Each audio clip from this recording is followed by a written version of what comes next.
ladies and gentlemen. This is Brock Beard from LastCar.info, and welcome to Camp LastCar once again. As for the second straight year, we did this last season live from the KOA campgrounds in Petaluma, California. Just about a 40-minute drive from the Sonoma Raceway. We're now officially, with the results of post-race inspection, Shane Van Gisbergen has scored, not only scored the win at Sears Point a second straight year, but has swept the weekend in terms of both the events that he entered, this along with the O'Reilly Series race. And yes, we got a Riley Herbst flag here in the background. Picked this up last year since our last show, so swapped it out there for the Cartoon Network one from last season. Maybe we'll make that another element of future shows here going forward as well.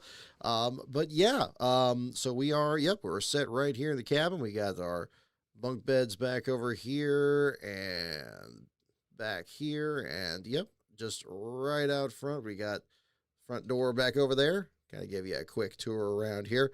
But first and foremost, again, big thanks to all of you guys for all your support this past weekend. I ran into so many viewers of the website and so many people that, were big fans of the videos and everything.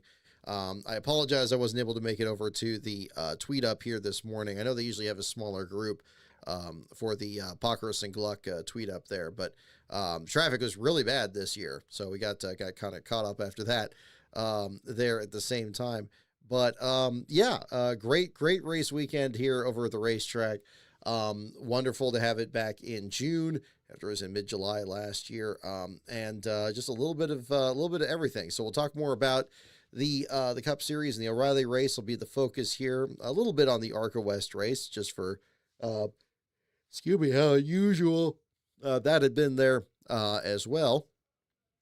And like I did back at our show last week for San Diego, I'm doing the wireless, the mic without the tripod here, and I think I might have that be a regular feature of the show when we get back to LastCar headquarters. So we'll have those up here at the same time. And yes, Ben, thank you for tuning in here as well. Yeah, I know you got to be up early, so I'm not expecting you to stay tuned in here to the show. But again, while you're on here as well, big thanks to Ben for his help on the coverage here this weekend. It really helps having another person on hand. For example, Ben was at the tweet up there and was able to cover the ARCA West action, which had a lot of different subplots to that. If you check out his article that was just posted earlier this afternoon, which has a full rundown of the last place action, as well as some other storylines from that, highly recommend checking that out there as well. And yes, Matthias, I see your comments here as well about the last lap of the race and the power outage that came in there. Very unexpected moment there, for sure. Oh, excuse me. But we had a little bit of unexpected action there right at the end. With the restart was going to come up with, I think, 4 or 5 laps to go. Power goes out, like lights are blinking out there, and the screen's blinking out. The big screens on the front stretch, where I guess we're running on battery power, so they were still working. The Wi-Fi was still working. So we were able to do some updates there. And I tried to get some shots there of the last lap there. And I think others were also kind of trying to chronicle what was happening there at the same time. Basically, in those last few laps, you had a pretty good challenge for the lead, but just fell a little bit short and it ended up being the same. Oh, excuse me. I don't know why I'm yawning so much here. The circulation, the air is a little different in here, but one way or the other here. That was kind of a weird start to the weekend there, for sure, but they got the race in. There was some heavy wind coming down the, front straightaway turns, to turn 11 there. They did get the race in there. It was a little confusing as to when the last lap of the race was. It seemed like everybody in the stands and, in the media center was expecting it to be another lap later, but, that was a different, way that played out there too. So let's go into more of the Cup race here today, and we'll kind of go into the lead from here. So again, congratulations to Shane Van Gisbergen out there. One thing I have to show you right off the bat here that was pretty cool. I didn't show a picture of this earlier. Lastbro brought our cooler. For those of you who don't know, Lastbro always goes into the stands there and checks out the race as a fan. And when he did, he was right there by Victory Lane afterwards. And then check this out. Shane Van Gisbergen signed the top of the cooler here. So really pretty cool there with that. And the was that right side up? No, upside down. Oh my goodness. There you go. Yeah, you got with a 97 there on the bottom. So that was really cool. Just had a group of fans that were there at the same time, and yeah, made for a real interesting experience there too. Whoop, let's bring the focus back in here. Starting a campfire out front, and it's bringing water to my eyes. I think I'm going to close this window here. Okay, we're going to make that work. All right. Okay. Let's see here. Goodness. Sorry about that, folks. I may have to step aside for a moment here. All right, we'll push through here. But again, a tremendous race there on the Cup Series side, including a grueling 47-lap green flag run to the finish there that made things interesting. Okay, I am going to have to step aside. Hang on a second here, folks. Let me get, I'll be back in just a moment.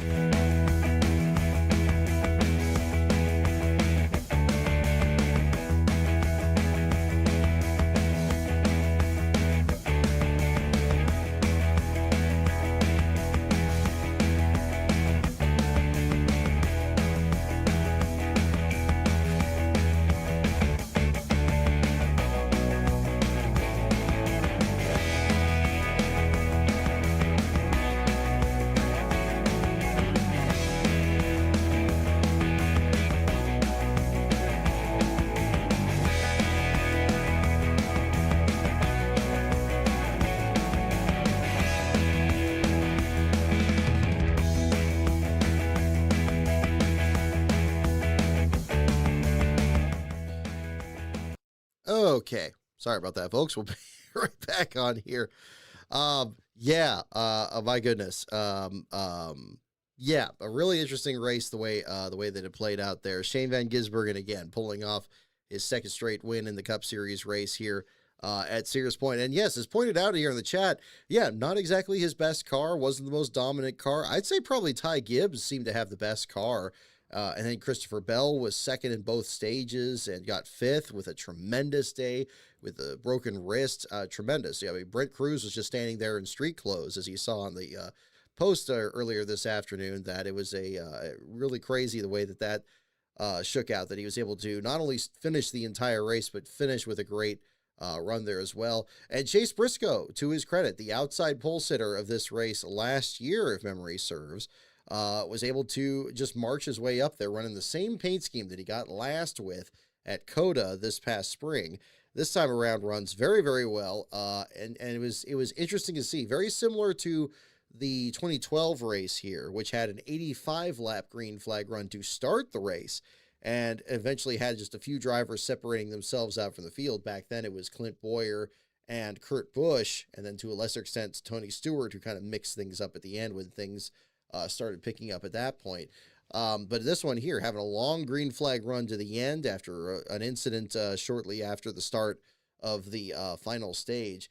And loved seeing that it was able to play out. You know, I know that it maybe wasn't the most, I don't know how well it portrayed itself on TV or how closely they were following things through the field there. But yeah, I mean, seeing Briscoe get up there and just trying to get up there, made a couple of, mistakes there, got a wheel off here and there and gets bounced around. But, yeah, that would be another part of that there, too. So, yeah, let's see here. Whoop, hang on here, folks. Live TV here, too. Let's see.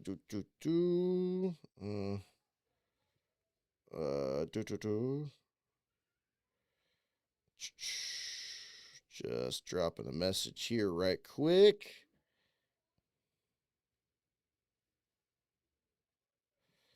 Boop.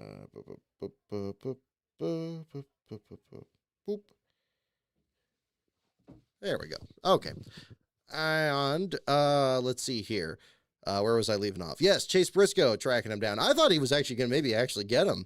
But, as we see so often happen when you have a second place driver that's really, really good at getting into turn 11, you can't always count on getting that real, stick in that corner. and being able to get that drive off. Jeff Gordon very close to doing that with Carl Edwards, Mark Martin to Jeff Gordon. Some drivers they get real in there. And actually, in point of fact, in the pictures I took after the race was over with diecast pictures, had a couple diecasts I brought with me in there. It was extremely sticky right in that section there around that. The tire rubber was sticking to that section really well, and creating a section there where the grip must have been really good. So, rewarded perhaps some of these drivers for taking such an aggressive angle and do it even with the barrier there. And they actually added some extra tire barriers in those corners there as well that unfortunately kind of still blocked some of the view even more than last year. But if you stood at a certain position, especially over where Tyler Reddick's pit box was, as it turns out, being the first pit box after the mobility pit box at the pit entrance, you actually got a pretty good view of what was happening in that corner there, which was handy, especially with, a couple of incidents that happened in that corner. Cody Ware spun out in turn 11 during the race today, and, other incidents there. It was interesting to see that work out there. So yeah, the tire rubber was really sticky in that section.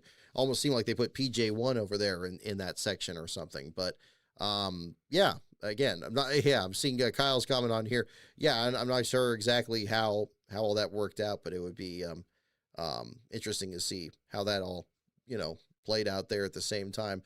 But again, I don't know how well it showed on TV. I know TNT is still experimenting with things, especially the in-season challenge, and trying to balance that in the broadcast, which is challenging because you're bringing a lot of the same people into the broadcast. Kudos to them for bringing Marty Smith back into the loop. I thought he did a solid job on the post-race show from what I learned, from what I heard there. He seemed to capture the excitement of that pretty well, and trying to kind of hype up the drivers in the field and everything, and still offer kind of a fresh take on things there in the sport. I know he's been involved in the sport quite a while there, but I was able to talk to him during the weekend. He remembered the interview we did last year about the late Kenny Irwin Jr. from the video that was produced last summer.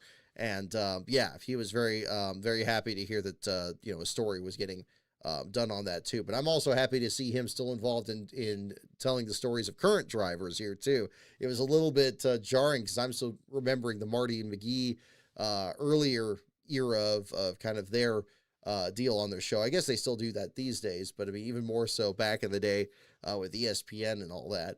I'm glad he's part of the equation there too. I'm not sold entirely on Jimmy Johnson's role on the post-race show. When I was kind of listening to the banter, you kind of hear all the usual suspects. You got Junior, you got Steve Letarte, you got Marty Smith in there, and then all of a sudden, like right in the middle of it, you'd have Jimmy Johnson talking, like his mic was like cranked up really high.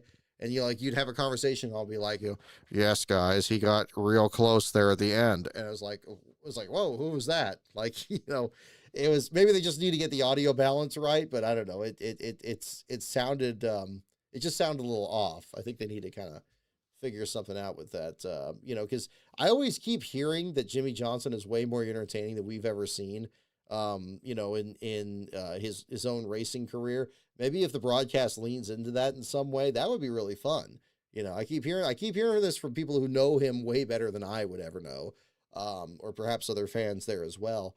But I think they need to try something with that because the way it's going here is not quite in that element. But going back to the results here, Shane Van Gisbergen winning over Chase Briscoe, Ty Gibbs in the third spot, your pole sitter, Kyle Larson in fourth, and Christopher Bell rounding out your top five. Rest of the top 10, Ryan Blaney doing a fine job there in sixth, even with a cool suit that failed and understood he needed to get some medical attention after the race. Bob Proctorus tweeting after the race that he was then checked and released for the infield care center. So certainly hope he's recovering nicely after a very, very difficult race. But Blaney leading a lap and finishing in the sixth spot. And how about Connor Zilic running the exact same paint scheme that he had crashed twice at Michigan on his way to a third straight last place finish, still leading the Last Car Cup Series rankings here as well, but finishing in the seventh spot, his career best Cup finish, first top 10 he's ever had in the Cup Series. We heard from Zilic a while back about how you really had to kind of set aside the way the cars handle in the O'Reilly Series and just start fresh in the Cup Series, and seeing really the effect of that he's really had to kind of figure that out. And even on a weekend here where he ran companion race with the O'Reilly Series with JR Motorsports and then running this race as well. So happy for him to have a good run, and that's coming at just a perfect time. I'm sure on the one hand, having the last road course of the year and now having to focus on the ovals again starting next week at Chicagoland, it's going to be a challenge still. But I think having any kind of positive run after all he's gone through this season, it's a wonderful story. So very happy. Zilich and Bell, I think, are two of the best feel-good stories aside from Van Gisbergen's win. And I think that's a great turnaround there as well. Rest of your top 10, Ryan Preece in the 8th spot, Michael McDowell in 9th, and Alex Bowman rounding out your top 10. Carson Hocevar didn't look like he was making any friends out there. Got into Christopher Bell at one point and reportedly got into Denny Hamlin during the Turn 7 incident, although it sounded more and more like what was being described was just a chain reaction and multiple drivers getting in what used to be called the Budweiser bottleneck down in that corner. Regardless, Hamlin definitely not happy about what happened out there. Didn't have the full replay when Jeff Gluck was interviewing him there. So I imagine we're going to probably hear even more of a reaction on his podcast this week. But regardless, 26th place finish for him. But his challenger in the championship had a much worse day out there.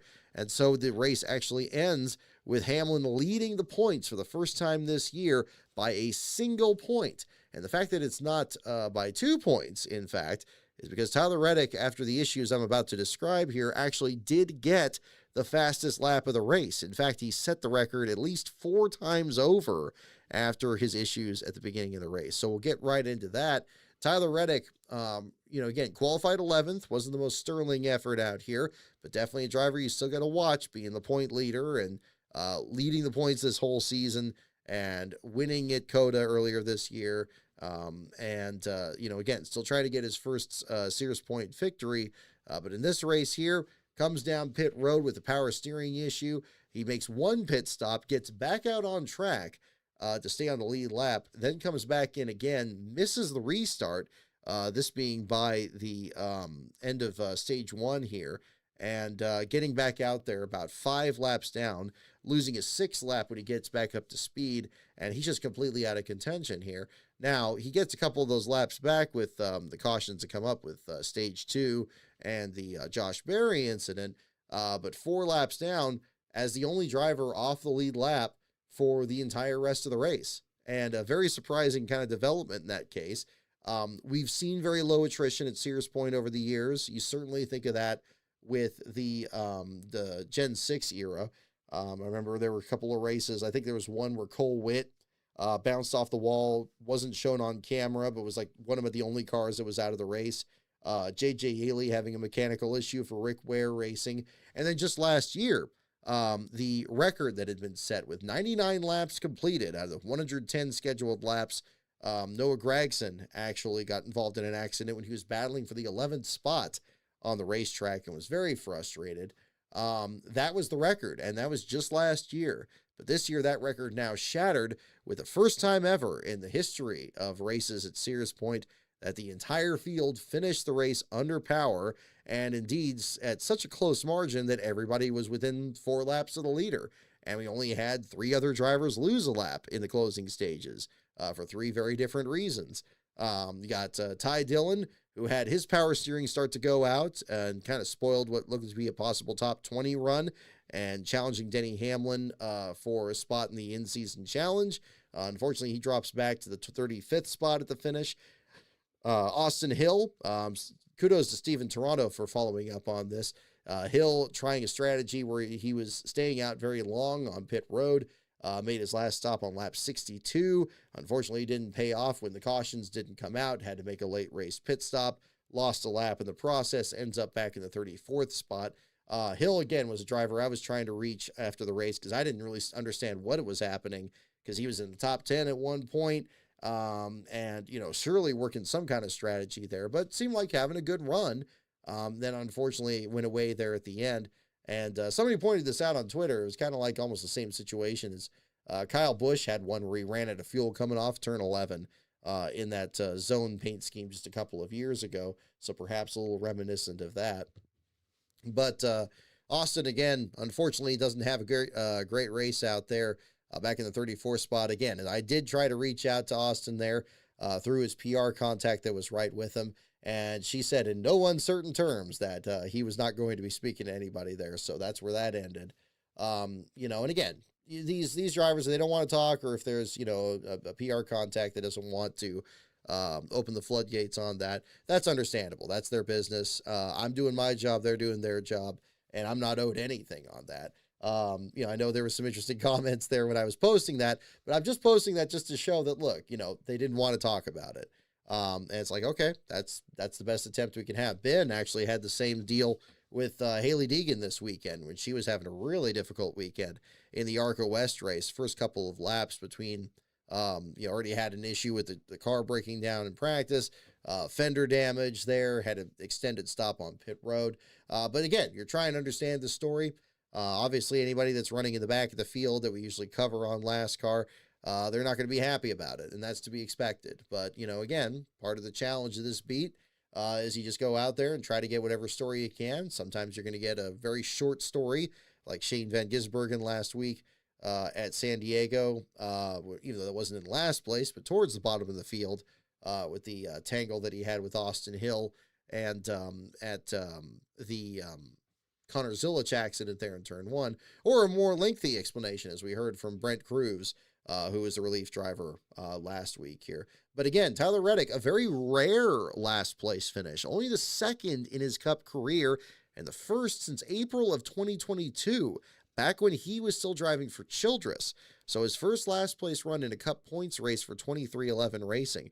I think it's another great metric when you have a streak like this, where it's been, 150 plus races, to really show like how much drivers really improved in their career.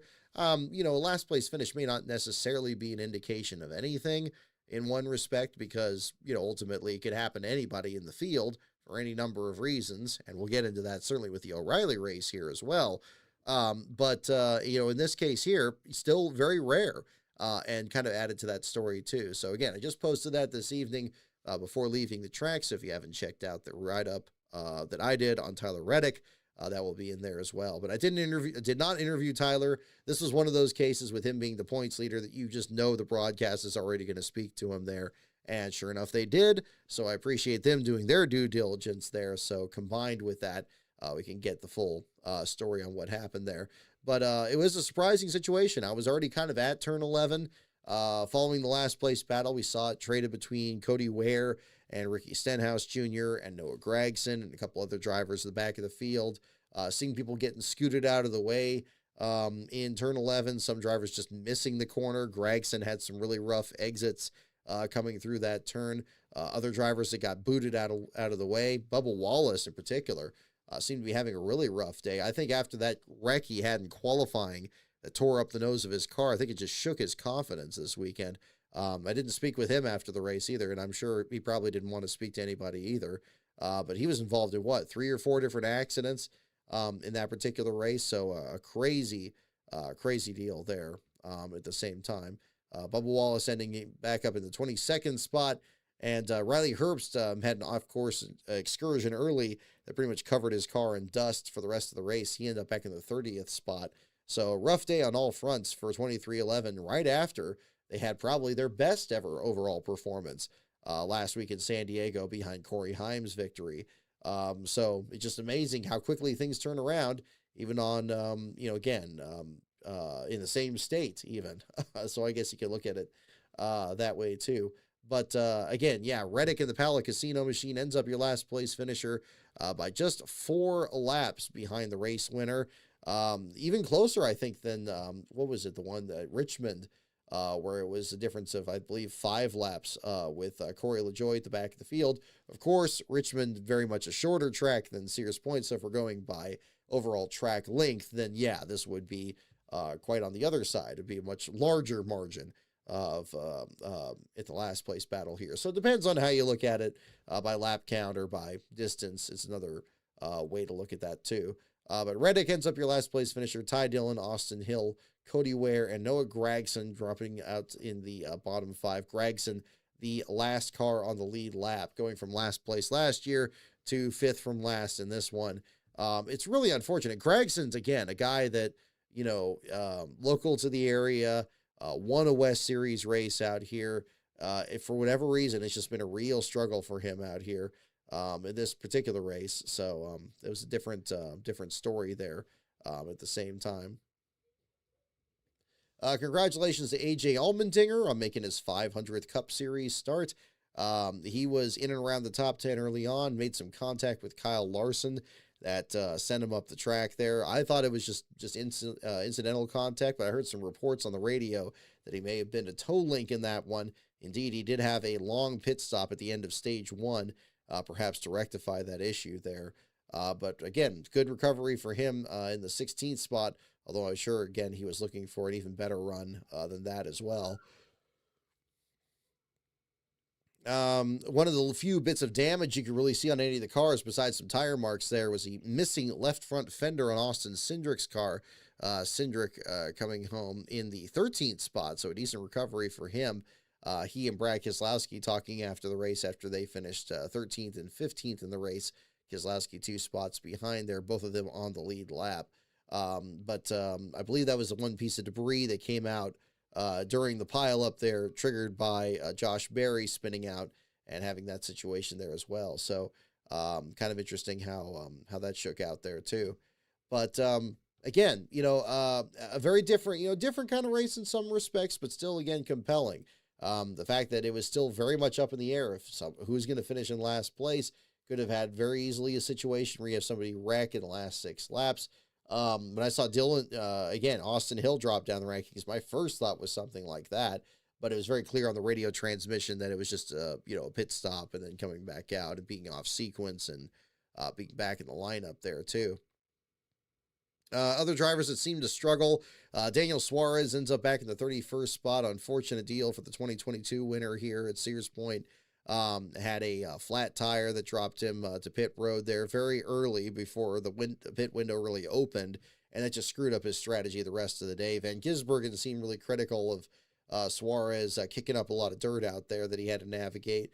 Van Gisbergen kind of impatient with some of the back markers that he had to drive through in this particular race, which was kind of surprising given the fact that it was a smaller field. It wasn't a full field of 40 cars necessarily.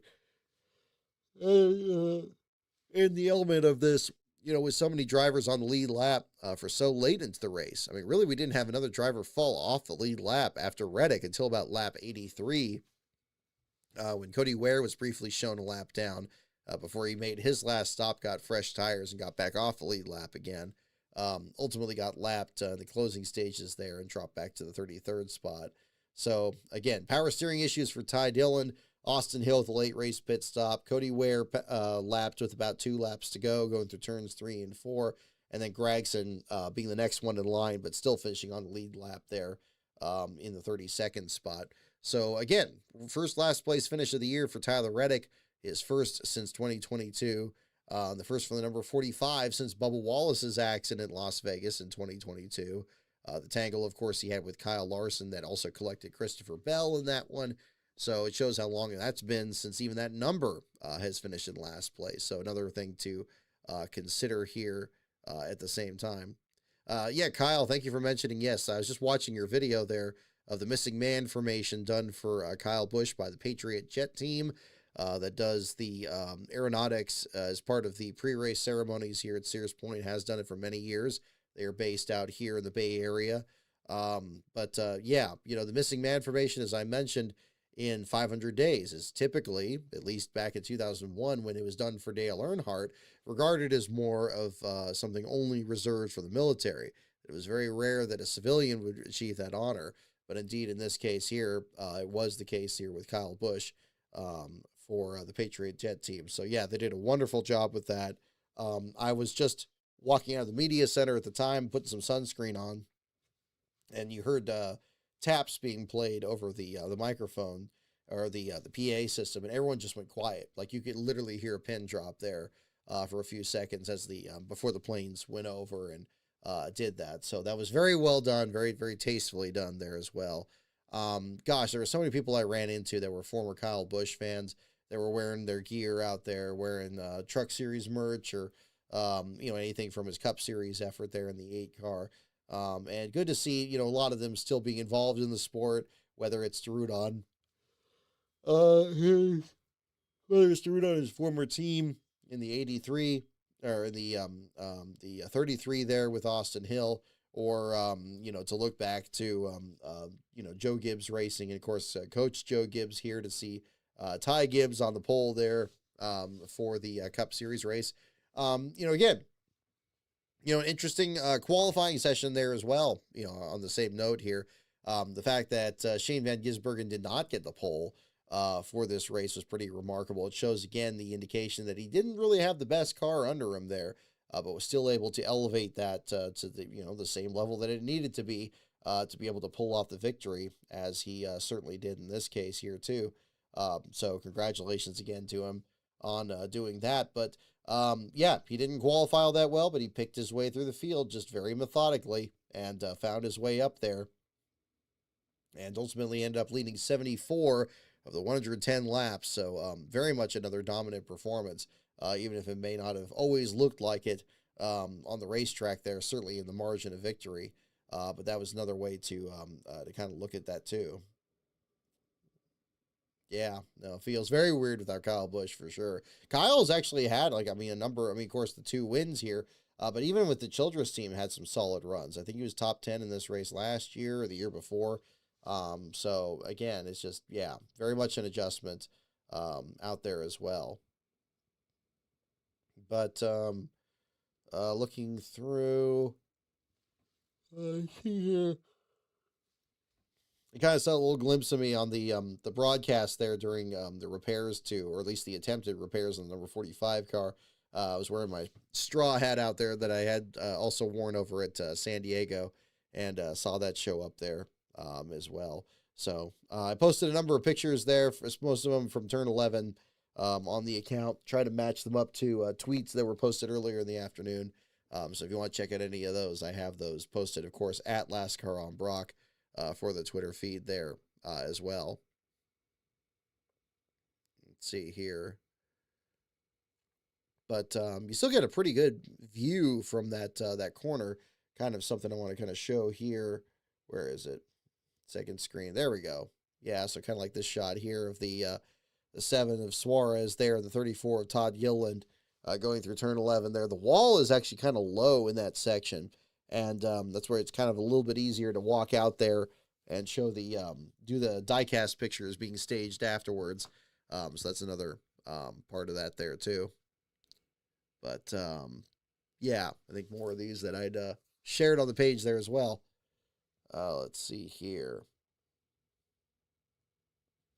Ah, gosh, eyes watering up again. All right, here we go.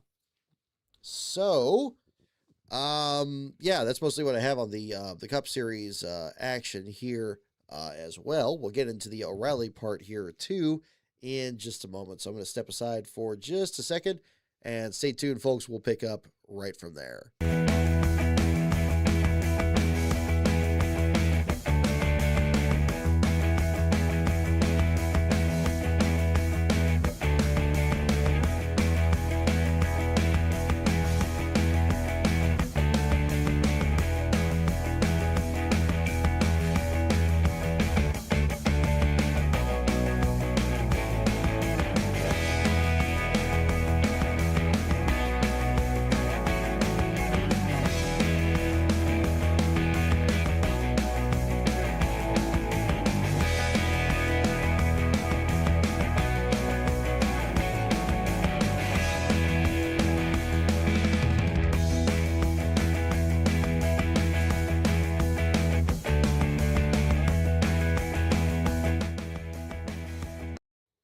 Okay, we're back here. Sorry about that, folks.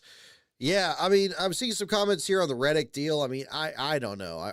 More. I don't know if it's necessarily too early to say a 2002 collapse. I think it really speaks to Denny Hamlin just having this huge resurgence here when he won 3 races in a row to kind of respond to Reddick's own run. I think we just have 2 drivers that are very evenly matched, and could well be deciding this championship by the end of the year in a similar manner to Connor Zilisch versus Shane Van Gisbergen at the O'Reilly race at Sears Point last year. We could just have that situation. They are, again, separated by 1 point, and kind of a crazy deal here as well. So we'll find out. We'll find out. I wouldn't give up on them yet. They, again, even in this race, they were very calm. They made sure they went out there and tried to get the fastest lap bonus, which they did. Just any other kind of bonus that they were going to be available to them. You know, very similar to what we saw at Kyle Larson at Watkins Glen, I believe, just last year. So, you know, we'll find out what the story is going to be there too. But other drivers throughout the field, they got the Solar Boost paint scheme there for William Byron. That was kind of interesting. I heard the radio make comparisons to the Tide ride. I'm not sure if I go quite that far, especially in these days here with the cars wrapped instead of painted these days. But it wasn't a bad looking paint scheme either. I didn't mind it really necessarily. I think it was just kind of, it's nice to have it be its own thing with the yellow numbers kind of blended into the orange background there on that deal there too. So I thought that was a pretty decent paint scheme there at the same time. Let's see. Denny Hamlin's paint scheme was fun. I like the Yahoo paint scheme, the email address, the how's my driving bumper sticker. That's a lot of fun. That's a great kind of deal there too. Yeah, but again, posted that earlier this afternoon. If you haven't already seen the last car article, it's already been posted, and we have that there too. So, yeah, you know, again, Cup Series action was interesting. Tyler Reddick's mechanical issue ended up being much more critical than I thought it was going to be. I figured he'd get back out there, then we're going to have 2 or 3 cautions. You're going to have this guy damaged. You're going to have somebody's going to be too damaged to continue. I was had the microphone all ready to interview somebody. It just didn't happen. And sometimes the garage area will be like that. And this is a perfect example of a race where literally nothing is going to happen in the garage till the race is over and everybody's loading up their same equipment at the exact same time, which made it very, very busy in there very quickly. So in that sense too. So kind of interesting how that shook out at the same time. Let's see here. These are just other paint schemes. You got a picture of Brent Cruz. Got a couple shots of the battle for the win here. I'm kind of pleased with how these came out. I was just shooting these from... Hang on. I was just kind of checking these out from the infield inside of the media center here, but this is Briscoe tracking down Van Gisbergen into turn 11 for the first time. The corner is just past this window here, and then, of course, the 2 cars coming off with almost the exact same margin coming down to the finish line here. And you can see on the screen here, they're indeed very, very close to the flag stand back here in the meantime. So, again, that about the margin of victory between the 2 drivers there at the checkered flag there for the Toyota Save-Mar 350, and now it's on to next season and the next phase of the track's history there at the same time. Let's see. Kind of got another good picture there of the replacement nose there on Bubba Wallace's car. It looks like one off of either Herbst or Reddick's one here. I'm trying to remember which one. I think it's Reddick's that has the little white fangs that they put on the Toyota nose there. But either way, seemed like that was the least of their issues there. I don't know what on earth was going on there, but sometimes you just have a bad day, and that was another part of that there too. So they didn't have a silent lap 8 on TNT. That's news to me. Okay, yeah, I really wasn't listening to that, so that would be another one there. Yep, and you're right, Kyle. Yep, there was a Tide ride there. They had a Darrell Waltrip version that was out there, and yep, it definitely stood out more than the Byron one. I'll definitely say that. As much as I like that they're experimenting with the colors a bit more and doing this sponsorship promotion, I think that's a lot of fun. So that's been a good deal there too. Going back to the O'Reilly Series race, and again, Van Gisbergen pulling off that win as well, leading 66 of 79 laps and making it look easy. Something about that super file paint scheme whenever he runs that black colored paint scheme. It seems like he just has some great runs out there. Although, again, one of the Red Bull schemes, so maybe it doesn't matter what paint scheme he runs. But, again, a tremendous run there. But the big story from this race here that I'm so happy to be talking about here is Viking Motorsports. And kudos to the CW for giving that team their flowers a bit more and really focusing on it, especially when Alfredo actually went up front and led the race for 5 laps. You know, those 2 drivers there have had all kinds of bad luck especially at Sears Point. I think in the race in 2023, you had Parker Retzlaff actually finishing in last place in the 31 car that had some kind of a mechanical issue and they couldn't quite fix it. And then at the same time, you got Anthony Alfredo, who failed to qualify for this year's Daytona race, pieces together a ride with Alpha Prime, gets his full-time status, continues there, and then boom, there he is getting a fifth place finish after qualifying in fifth. The team's finishing both exactly where they started in the fourth and fifth spots there in the final results. So kudos to them on that. The other driver that definitely needs a call out here as well will be Austin Green. I mean, what a tremendous effort that they had. That was a brutal accident, turn 11. One of the most shocking I've seen. I mean, I think back to Tony Stewart backing into the tires and being kind of just ramped up on it there. But something like this where you're just basically, brakes go to the floor, trying to skid the thing, slower, and, the car is not cooperating. A frightening situation, but I appreciate Austin for speaking with me about it. But regardless, it ended up being a short session for him, but it ended up being a much better race for himself as well. So he charged from the 37th spot to finish in 12th. So kudos again to him for that. So again, your top 10, Shane Van Gisbergen and Connor Zilic in the second spot, although a somewhat distant 1.324 seconds. Brent Cruz in third, Anthony Alfredo and Parker Retzlaff, the Viking Motorsports teammates in fourth and fifth. Carson Quapple, Corey Day, Sam Mayer, Jesse Love, and Sheldon Creed, your top 10 here. So kudos to all of them there on a solid run there as well. Austin Green, again, very nearly in that top 10. Certainly strived for it there. Looking at other drivers further back in the field, Dawson Cram looked like he was going to be positioned for the 37th spot. But now hearing that,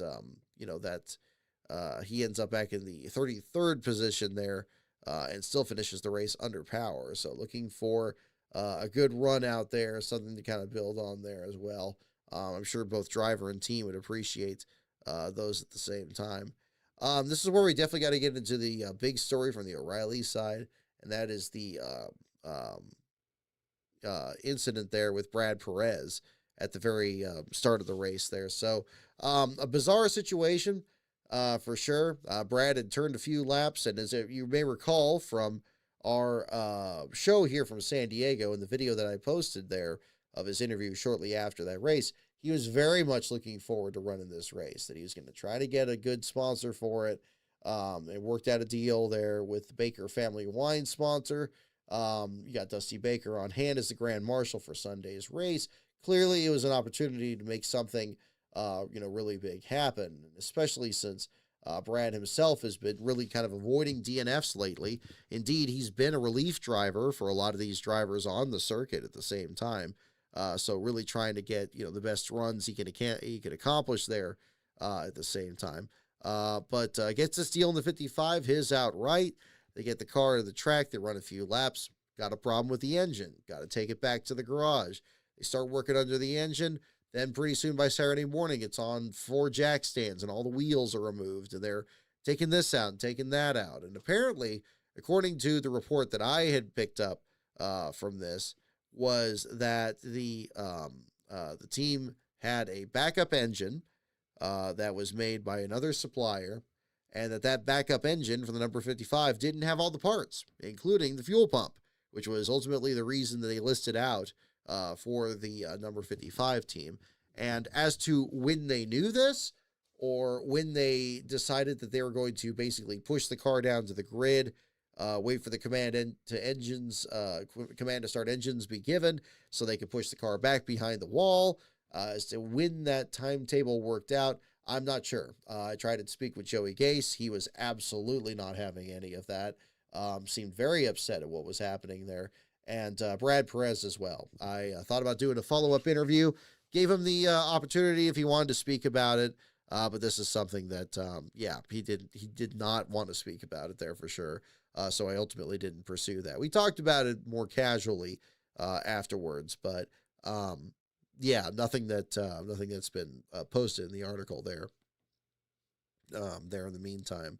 But unfortunately, Brad Perez ends up being classified last. First time the 55 is finished last in an O'Reilly race since Dylan Murcott at Mid-Ohio, and I believe 2018. So a very long streak there. Really speaks to something with the 55 being one of the numbers that Joey Gase's team enters in the races. But it was just an awful, awful situation. I know that Brad was trying to have some fun with it, doing a little pantomime on pit road, pretending he was in the last place car, that it was invisible and parked behind Austin Green's car. But the reality of what the situation was, yeah, I'm sure he didn't enjoy, and I appreciate him talking with me, even if it was a difficult situation for him. Certainly he was very excited about that sponsorship. It just wasn't meant to be for whatever the reason was. So that was kind of the story there as well. I also appreciate Kyle Kelly for speaking with me. If for those of you who remember following my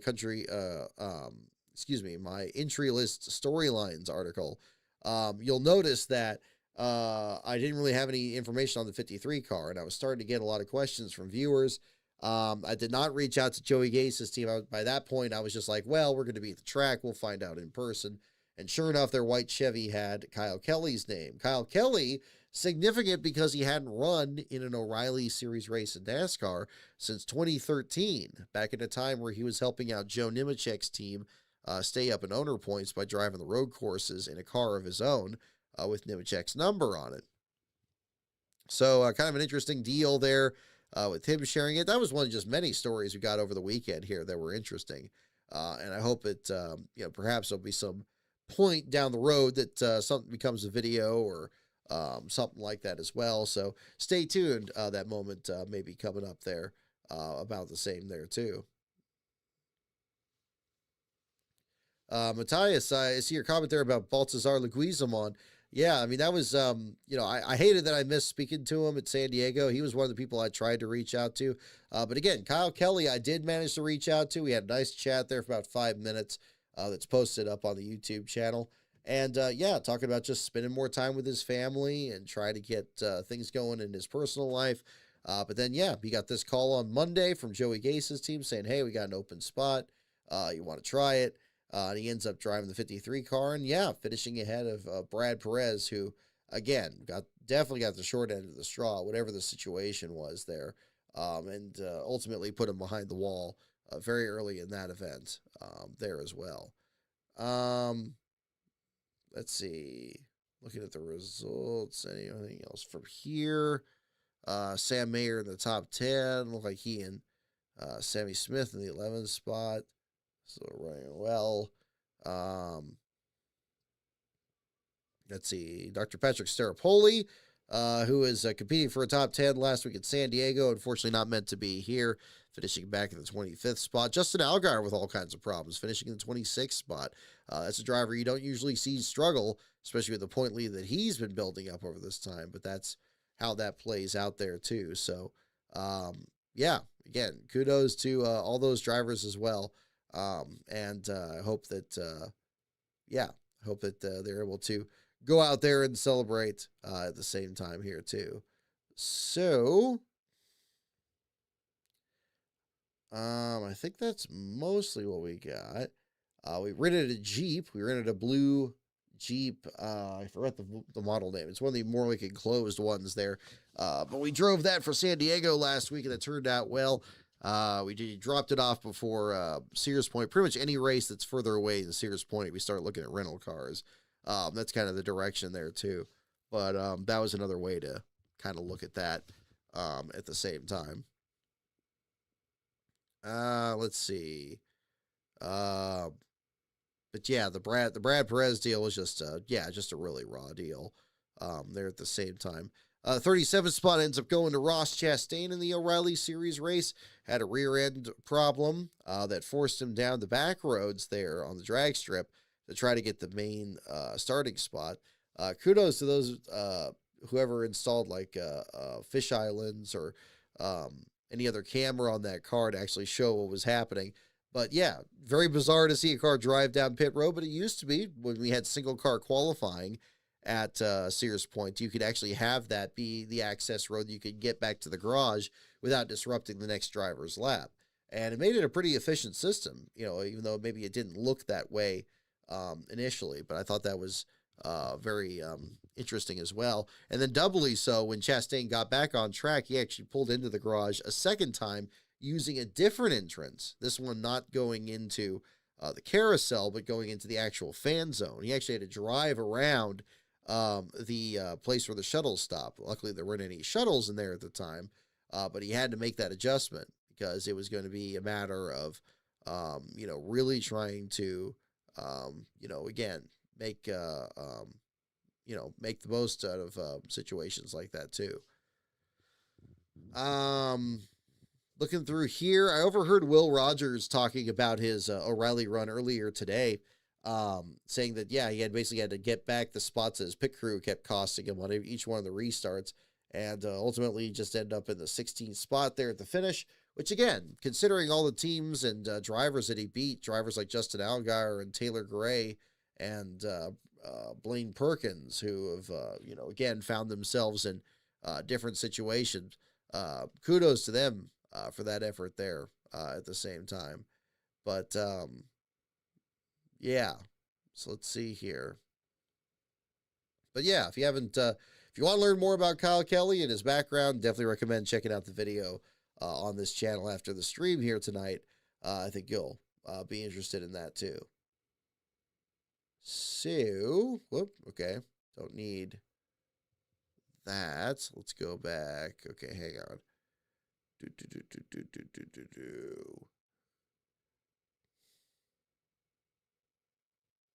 Yeah, I think that's another way to go on that. So, let's see here. Going back to the Cup article here. Yeah, again, Tyler Reddick on that one, and Brad Perez on the Saturday one. But yeah, I think one thing that was, I hopped around on this right when I was kind of getting into it there. Joey Gase and the Joey Gase Motorsports team. I'm not going to pretend to understand exactly what was happening behind the scenes with the 55 car, but clearly there was a situation where something wasn't right. They couldn't get the car to start, but they still had to present to the grid. And then basically once the command's given, they're free to basically go back to the garage. And that, I guess, counts as an attempt. Perhaps it's the critical element there, as far as I know, at least. You don't really ever see any rules as to this. I'm sure it's just been played by ear by various reporters or broadcasters or anything like that. But that was definitely the case there too. But looking at this, Taylor Gray ran out of gas on the last lap, wasn't credited with the last lap, even though his teammate Brandon Jones came out to kind of shove his car past the start-finish line. Unfortunately, ends up back in the 32nd spot here without that lap counting there in the results. Actually, you see very few drivers off the lead lap in this one. Okay, we got Taylor Gray, Blaine Perkins, and Kyle Sieg with a later extent of Dawson Cram. So again, just depends on what they're going through at the same time here. Let's see. Look at that. Yeah, 71 car coming back there at the same time. All right. But yeah, kind of checking out your comments there as well about anything else that you guys enjoyed for the race weekend or perhaps didn't enjoy. And we can talk about that too, for sure. Let's see.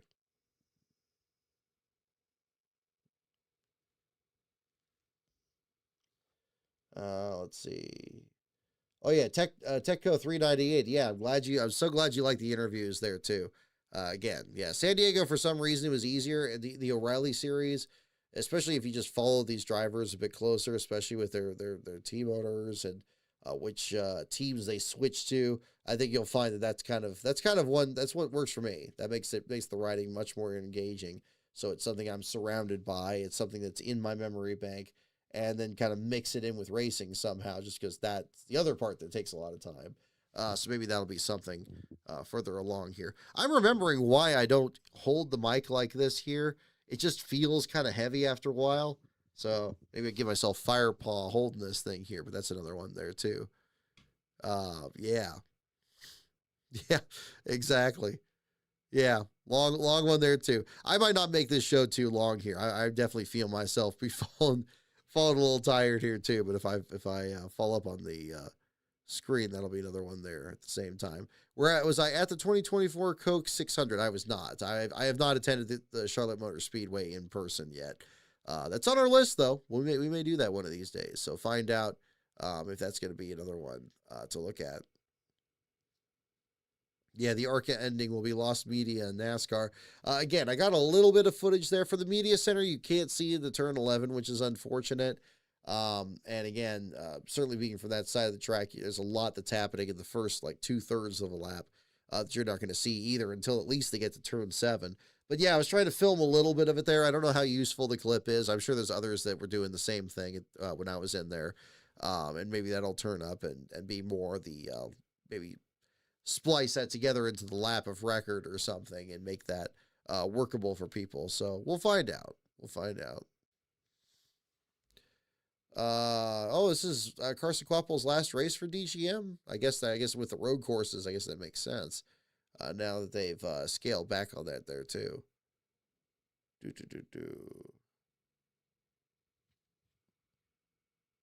Yeah, we got the 1 point ahead of Reddick. Yeah, let's see here. Yeah, I think that's mostly what I got here. Talked about Brad Perez. We talked about Ross Chastain, all those others. Alrighty. Well, let's see here, folks. Maybe we will wrap up here with a little bit of trivia for you guys. I do have a little something for show and tell. It wasn't just the Van Gisbergen bag here as well. But yeah, back at San Diego last week, we actually, they handed out these little packs of trading cards from the Panini Corporation there. And these are ones that Last Pro got. So again, the first one here was just a track map with the June 21st date on it there. Then we got a Beachmaster Unit 1 card, which I suppose is issuing for Noah Gragson here as well. And then finally, a Moment of the Race sticker. Collect rare real-time trading cards commemorating the biggest moments in NASCAR. Okay, well, that's kind of what I surmised this was, but it'd be interesting to get examples. But again, there's that one there as well. I still have my pack of cards right here, so I thought maybe it'd be kind of fun to open this up and see which ones we got in there at the same time. So maybe we'll do that here in a little bit at the same time. But yeah, obviously, if you guys have any questions or anything else that didn't make clear, definitely let me know.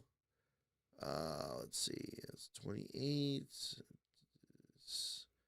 Trying to find a good picture.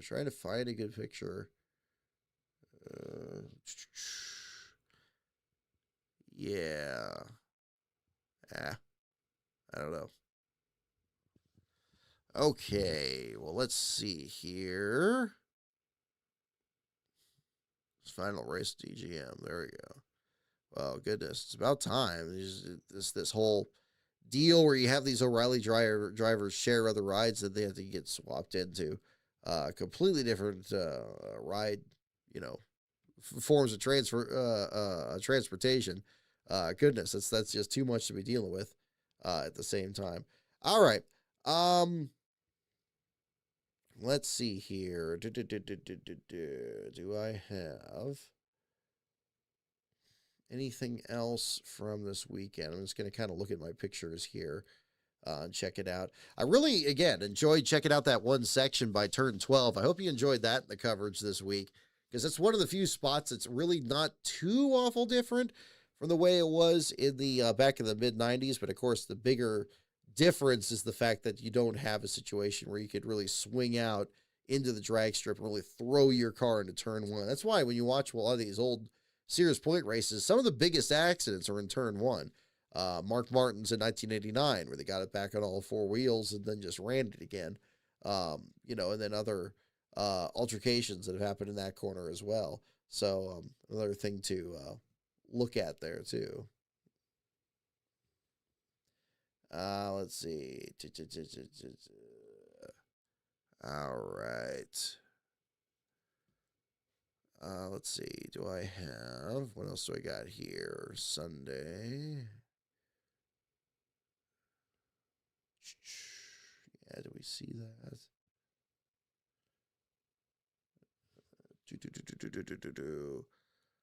No, I don't see too much in there. Alrighty.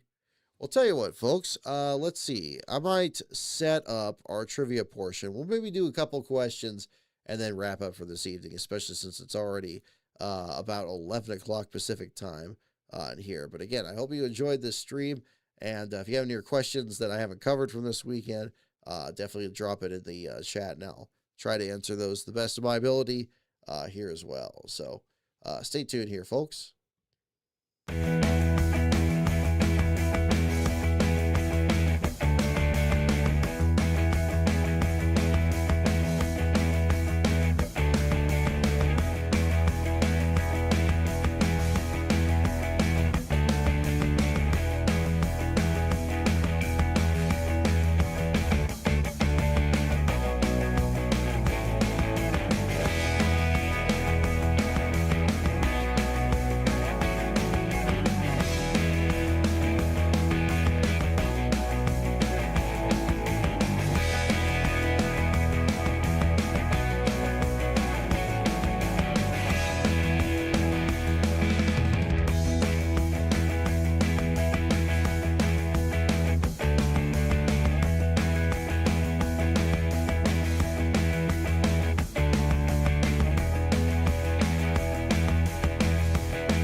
Alrighty, so still booting up on the next screen here as well. But just in the meantime here, I see Uha88, Uha, saying that you broke your arm and leg. I hope it's getting better. Hope that, yes, hope you are feeling better as well, for sure. You know, another, that reminds me here at the same time, and yeah, and I really do hope you feel better there as well. It reminds me of another thing that happened from the track here. I mentioned on Twitter last week that, yeah, there was a chair that I was in at San Diego where, yeah, it just wasn't holding up right and kind of fell apart there trying to scooch out of the thing. Actually fell down again during the race weekend here at over at the Sears Point track. I was walking with a friend of mine over towards turn 11, and there was a little bit of just not even like a full-on pothole, but just like an unlevel bit of like I think the concrete had flaked away a little bit or something like that, and my foot just kind of went like this, and it just dropped me over, and and that just took a lot of energy out of me. Thankfully, I didn't break my ankle or anything like that, but it did rattle me a bit there, and I had to kind of get my stuff together there, but. Powered through though. I got through the rest of my coverage there. This was on Saturday, I want to say. I think it was Saturday. I don't think it was Friday. But yeah, a little bit of an adventure here at the same time. Oh gosh. I am so sorry to be so yawning here at the same time. It's been a great weekend, and you know, it's been a lot that we've done here these last couple of weeks here. So I'm still trying to kind of get my hands around all of it here. But yeah, it was very enjoyable. Just took a lot of energy here, and we'll be fresh here down the stretch here as well. Yeah, it was cool. And DGM brought back the 71. I actually talked with Ryan Ellis about that, and he was starting to say like, oh, maybe it's gonna be tricky for me to see my um, pit box there. I'm gonna end up going for the wrong pit box and looking for the 71 here instead of the number 02 that he's running for the Young's team too. So that was definitely another one. Attendees, thank you so much for tuning in here too, and thank you for your support. I see you in the Patreon here as well. Patreon.com/lastcaronbrock. So again, big thanks to you for your support here as well. Yeah. No, it was 2 weeks away.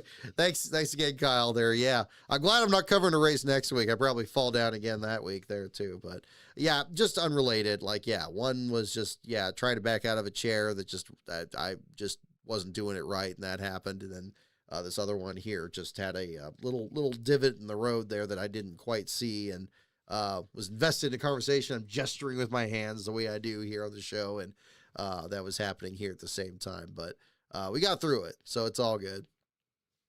Alrighty. Well, tell you what, I do want to show, I teased this a second ago here. We'll do the trivia program here.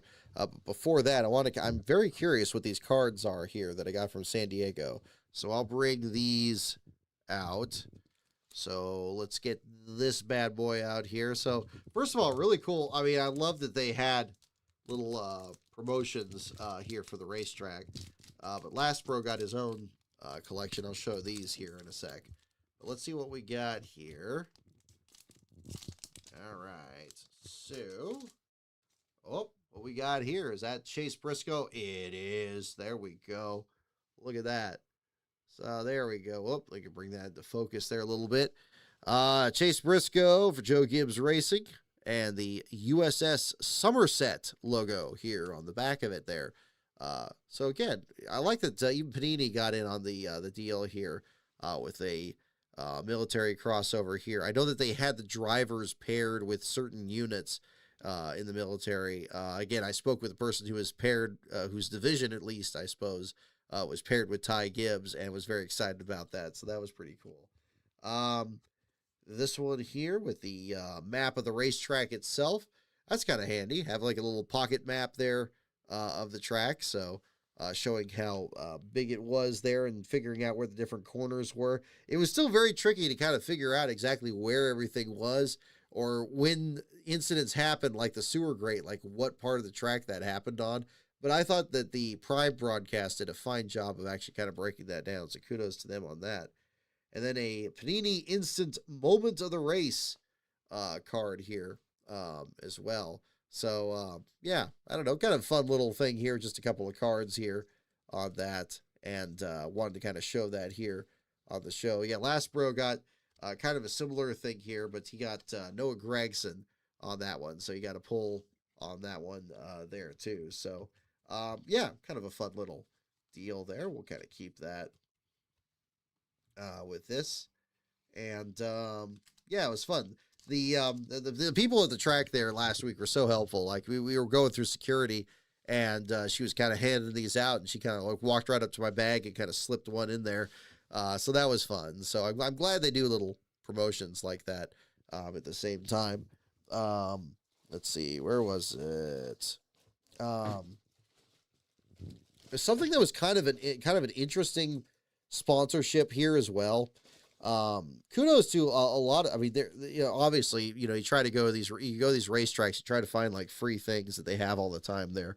But one thing that they had from when we went to the O'Reilly Series garage is there was a company that was sponsoring Alpha Prime Racing, and they were setting up this little display, and they had these here, this Eustace product here.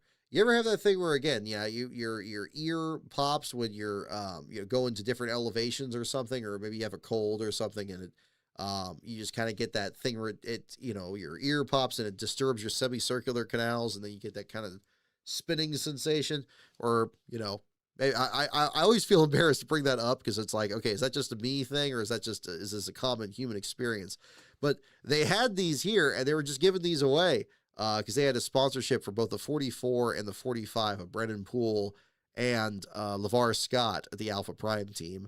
and brought these out. So I don't know if it works. I haven't tried it yet there, but yeah, this Neilmed company was on board with Alpha Prime, and they had one of their sponsor representatives out there doing that. And the other sponsor that was that had a very big presence out there, and I saw a couple other fans bringing this out here at the same time, was Liquid Molly, the brand out there. I know they've been a presenting sponsor for some of the cup races lately, but kind of learning more about their product. And again, this is not a sponsored segment by either of these, by the way, so don't worry about that.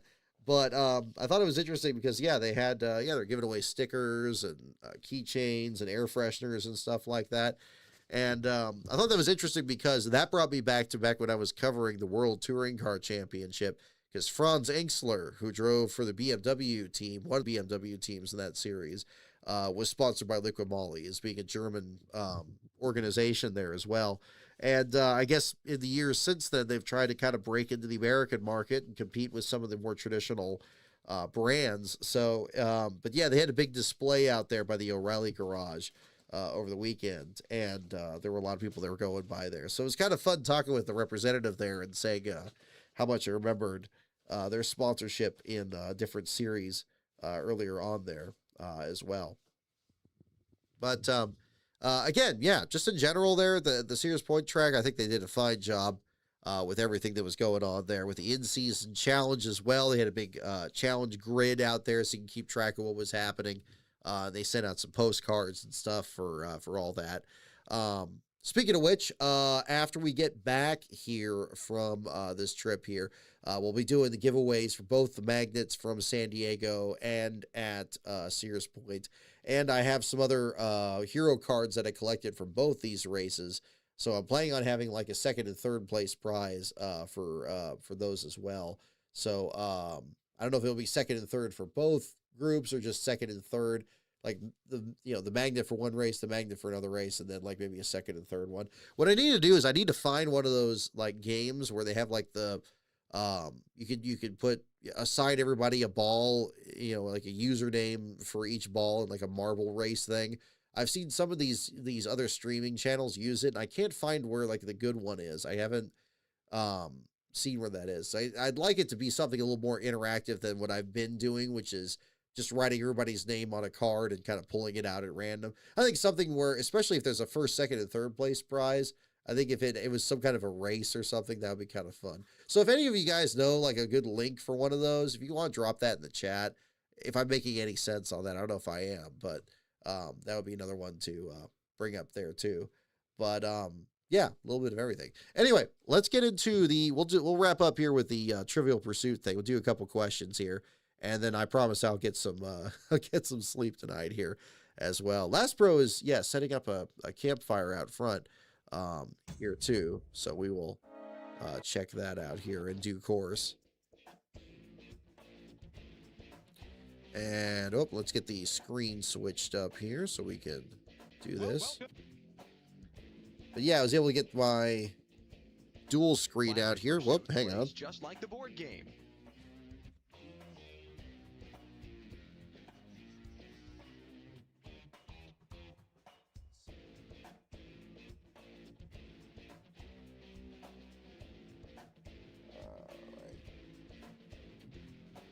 Whoop, we're on the wrong screen here. Let's try to get... Okay, I need to change the second screen input. Second monitor. There we go. How about that? That's a little better. All right. Oh, cotton candy ice cream. That sounds good, Marcus Hurtado. I actually got some cotton candy Dippin' Dots over the weekend when Ben and myself and Lastbro went over to Dave & Buster's here near the racetrack, and they had that. That was pretty good. But the straight up ice cream, I bet, would be really good, especially if it's as hot as it's been here lately. All right. There we go. Oh, you watch Wall-E. I've never watched that all the way through. I don't think I have. All right, let's get back into this here. Whoop, nope. Choose your driver. Whoop, hang on. It's going to just do one. Choose your driver. All right, now, the tricky part is, okay, we have Shane Van Gisbergen winning. I think we have the 97 in here. Did we do that before when he won Watkins Glen? Maybe we did. Okay, yeah, we got Chad Little here. Do we want to do Chad again, or do we want to do a different driver for this? I guess we could do Chad again. Maybe we'll do that. Number 97, Chad Little. Let's do that. We'll go ahead and jump into that so we can get to the questions quicker. Today's game is played just like the board game. You'll move around the board answering questions. Let's see what we got. Let's turn off the timer. All right. Haven't completely fallen asleep here. If I fall asleep on this stream here, well, I don't know. I don't know how long it times out. Didn't that happen to Snoop Dogg or something? It's like somebody fell asleep doing a stream, and then they're just on the stream for like 12 hours or whatever, however many hours it was. I mean, I don't know. I can see how that would happen. I'm sitting in our folding chair here, and it's just very cozy here. It's just very cozy. I can see where that's doing it to me here. But okay. Unlimited time, return to game. All right. Answer there will put you one lap closer to Let's do this. You've got all your wedges, head for the center tile. You'll have one final question. Oh yeah, Kyle. Yeah, going over the grapevine. Exactly. Yeah, same deal. Good luck. So yeah, I mean, I work in I work in El Dorado County, and we have like 3 different offices that are progressively higher elevation. So I've definitely had that a lot.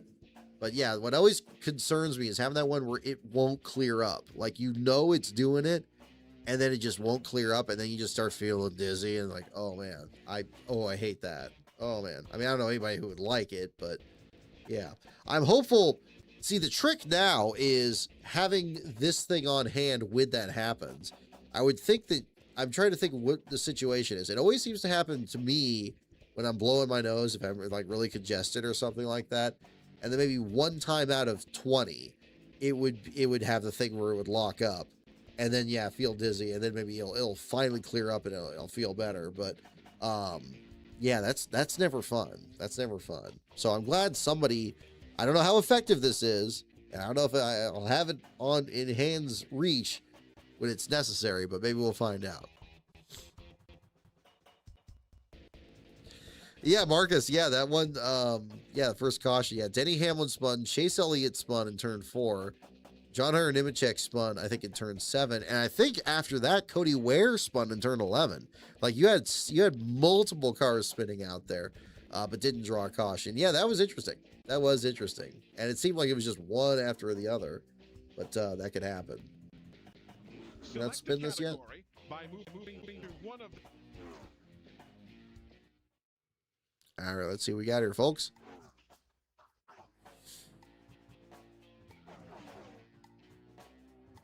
What track saw 75 lead changes among 13 drivers in 19? Can you guys hear this okay? A NASCAR record. Darlington, Charlotte, Dover, Talladega. Bump the audio a little bit there. All right, what track saw 75 lead changes among 13 drivers in 1984 to set a NASCAR record? Was it Darlington, Charlotte, Dover, or Talladega?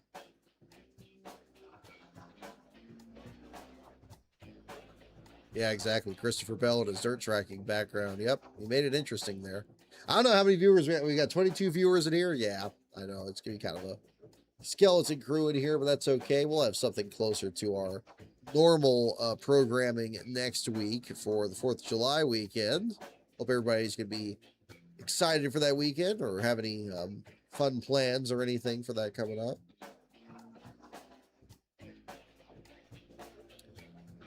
What track saw?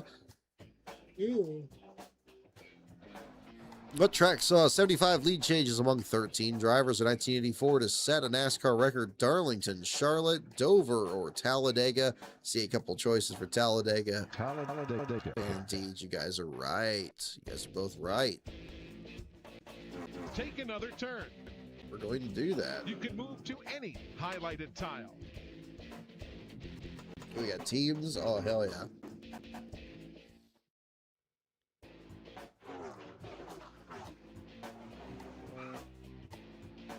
What owner got his first Daytona 500 win with Jeffrey Bodine in 1986? Look at that. We got the power team car here. Junior Johnson, Rick Hendrick, Cliff Stewart. All right, what owner got his first Daytona 500 win with Jeffrey Bodine in 1986? Was it Bud Moore, Junior Johnson, Rick Hendrick, or Cliff Stewart? So a very interesting selection of options. First of all four of these were teams that, at one point or another, Bodine did drive for. But which is the correct answer?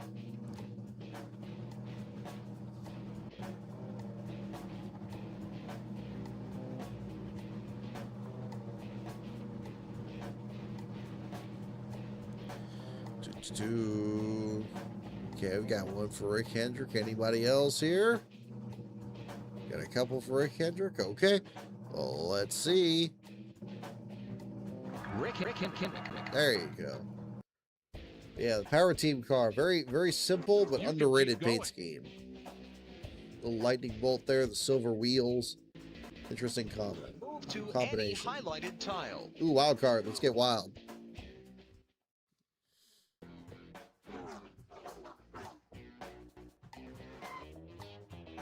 What city claims bragging rights as Big Bill France's birthplace? Ooh, that's tricky. Richmond, Washington, D.C., Winston-Salem, Daytona Beach. Ooh, okay, here we go, folks. This is a little tricky one. Now, don't look it up. Try to guess it here. What city claims bragging rights as Big Bill France's birthplace?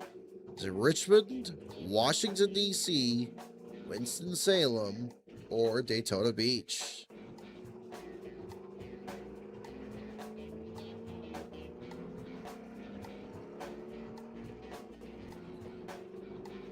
Okay, we see here. I got one for DC.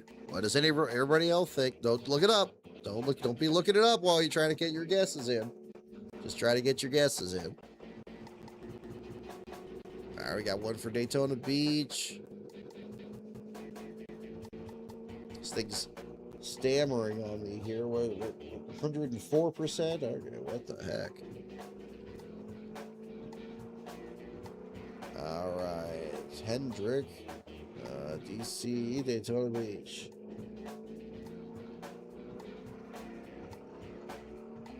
Washington, D.C. There we go.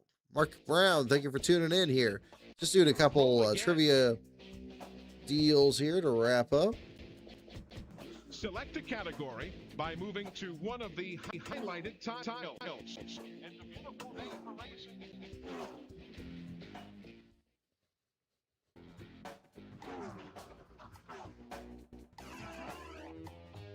What side of a NASCAR Winston Cup car does the exhaust system's pipes exit when the car is run on any track other than a road course? Left side, front, rear, right side.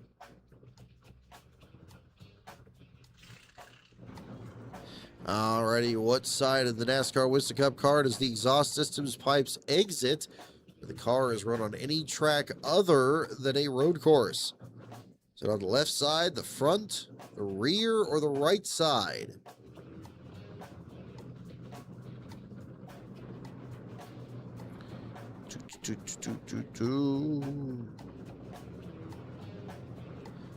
All right, which side is it? Pipes exit with the cars run on the right, other than a road course. So get left side, front, rear, or right side.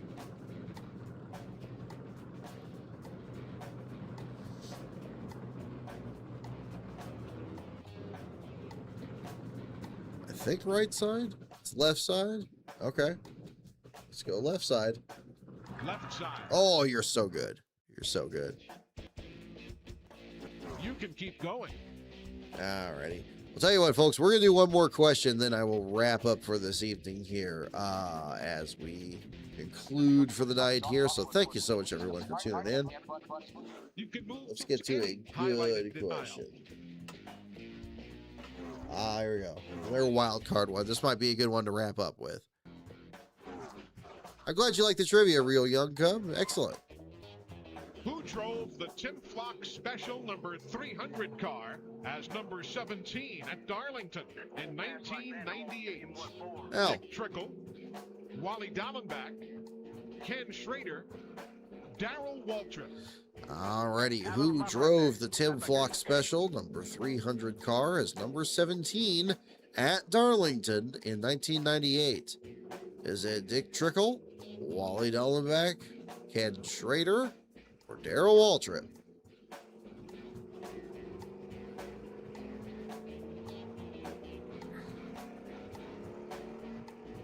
But yeah, but no, it's been a tremendous couple of weeks.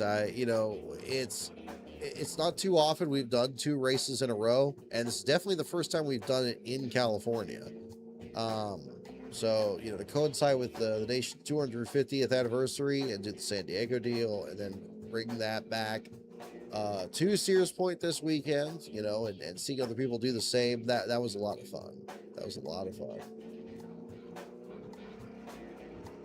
So again, who drove the Tim Flock Special number 300 car as number 17 at Darlington in 1998? Trickle, Dallenbach, Schrader, or a Waltrip?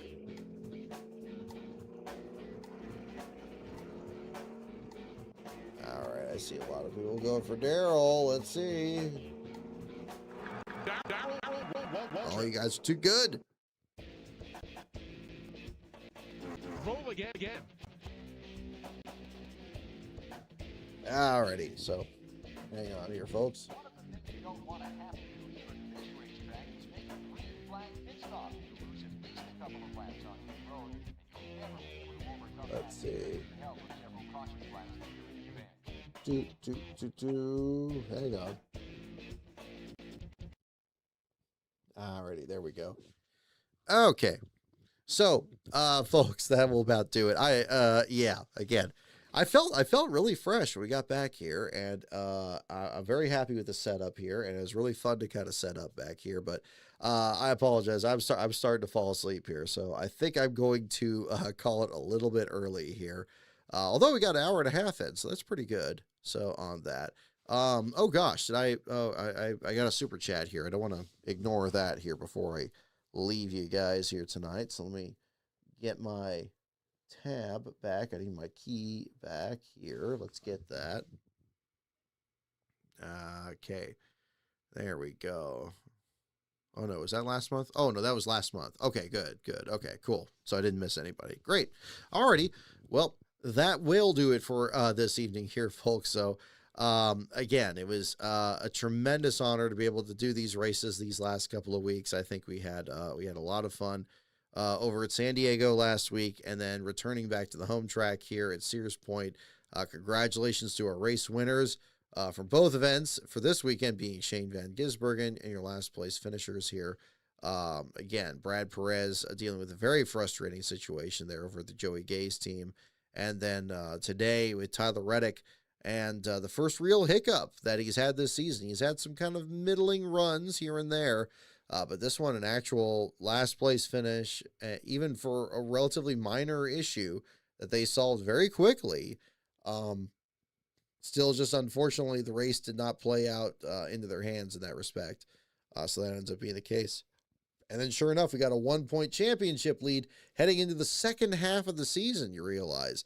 18 of 36 going by on the points-paying races here, so on the Cup Series side.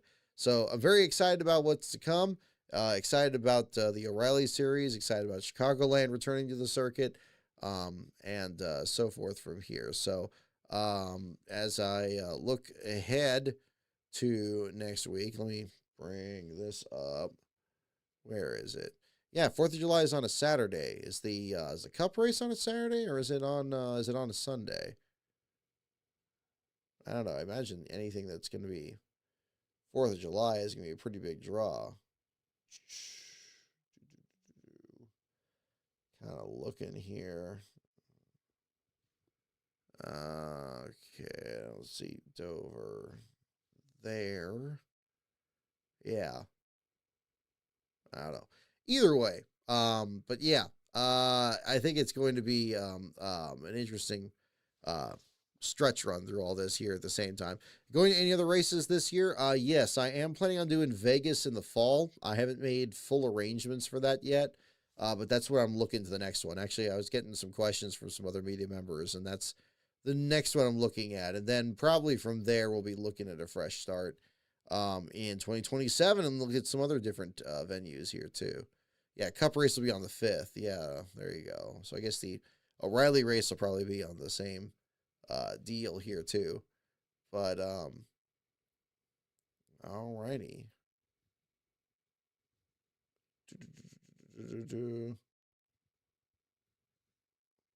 All right. Cup race on the 5th. When I crash it, there you go. I guess there's race owner driver. Okay, cool. Alrighty. Well, so again, so a little late night here at the camp. We got here. You want to take a peek outside the window? How we can do that? I don't know if there's going to be anything we can see out there, but we got just right reflection there. Yeah, not too much out there at the moment. So things winding down here a little bit. Anyway, but yeah, we're gonna get some rest tonight. Here, we're gonna head out mid morning here tomorrow. And back to LASCAR headquarters and catching up on everything. I think, much like with San Diego last week, I think there's a lot of things that are still kind of rolling over us here on this, and kind of remembering all that here too. So if there's anything else that I didn't bring up, both from San Diego or this race, we'll roll that into our next show. So in the meantime, the website is lascar.info. The Patreon is patreon.com/LASCAROnBrock. Of course, you can check out other videos that are on this channel as well. Kyle Busch tribute will be the next thing I'll be working on here when we get back home. So I'm going to be working on that.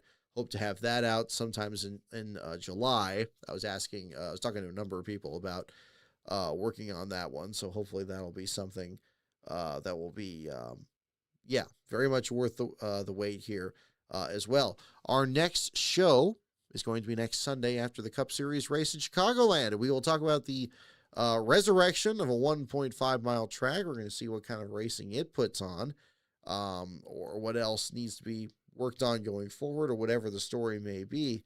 But that'll be certainly an interesting one. So I hope, if you're new to the show here and you're watching this, or you're listening to it the day after, I hope you're excited for that show as well.